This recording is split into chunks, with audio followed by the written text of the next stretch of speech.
અરે ઓ ગ્રીષ્માબેન, બોલો ને કેમ પધારવાનું થયું તમારે આજે વળી? તમે જ છે ને પેકિંગ કરો હો?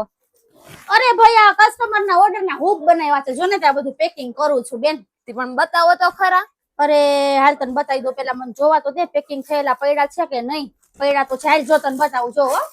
જો એક કસ્ટમર ના ઓર્ડર નું છે ને આપણે આવી રીતના હુક બનાવ્યું છે, જોઈ લ્યો આખે આખું. હો આ બધું છે ને થ્રેડ થી કરેલું છે, હાથેથી, મશીન કાઈ નહીં. હો બધું હાથેથી, જોઈ લ્યો આ બધું હેન્ડવર્ક છે, બધું જોવો.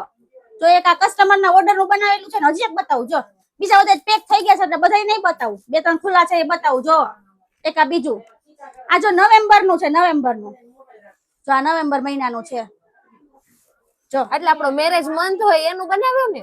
હા એનું હોય. આ જે તમારી ડેટ હોય ને મેરેજ ની, ઈ ડેટ છે ને આમાં મેન્શન કરવાની હોય. યાદી મેમરીઝ જોઈ 10 વર્ષ પછી આ જોઈ ને આપડા છોકરો જોવે ને તો એમ થાય લે મારા મમ્મી ના એના લગ્ન આ તારીખે હતા, બરાબર ને? એના માટે હોય આ બધું મેમરીઝ જોઈ.